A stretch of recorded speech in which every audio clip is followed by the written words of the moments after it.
প্রতিজ্ঞা ধারাবাহিকের আজকের পর্বে দেখা গেল এক চমকে দেওয়া মোড়। নিজের সমস্ত সমস্যায় জর্জরিত অভি যখন ছুটিকে দূরে সরিয়ে দিতে বিয়ের প্রস্তাব দেয়, তখনই ঘটে অপ্রত্যাশিত ঘটনা। ছুটি সরাসরি জানিয়ে দেয় সে বিয়ে করতে রাজি, তবে তার কিছু শর্ত আছে।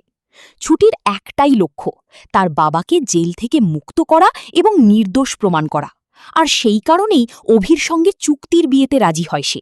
যতদিন কেস চলবে ততদিন অভির স্ত্রীর অভিনয় করবে ছুটি, তারপর দুজনের পথ আলাদা হয়ে যাবে, এমনটাই ঠিক হয় তাদের মধ্যে।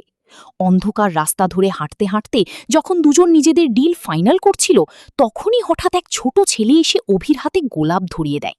রাগ দেখালেও শেষ পর্যন্ত সেই ফুল ছুটির হাতেই তুলে দেয় অভি। আর সেই মুহূর্ত যেন দুজনের সম্পর্কের ভিতরে অন্যরকম অনুভূতির ইঙ্গিত দেয়। অন্যদিকে ঝুমকি নিজের নতুন ষড়যন্ত্রে মেতে উঠেছে। ডিএনএ রিপোর্ট হাতে পেয়ে সে ভাবছে এবার দুই দিক থেকেই লাভ হবে তার। রুমার ফোনও আর ধরছে না সে। অন্যদিকে বাড়িতে অভির বিয়ের প্রস্তুতি শুরু হলেও অভির মাথায় শুধু একটাই চিন্তা, ছুটির সঙ্গে করাই গোপন চুক্তি। শেষে দেখা যায় সমস্ত শর্ত লিখিতভাবে ঠিক করে অভি ও ছুটি মন্দিরে পৌঁছে যায়। 7 পাক ঘুরে ছুটির সিঁথিতে সিঁদুর পরিয়ে দেয় অভি। কিন্তু এই বিয়ে কি শুধুই অভিনয়, নাকি সত্যিই জন্ম নিতে চলেছে নতুন ভালোবাসা?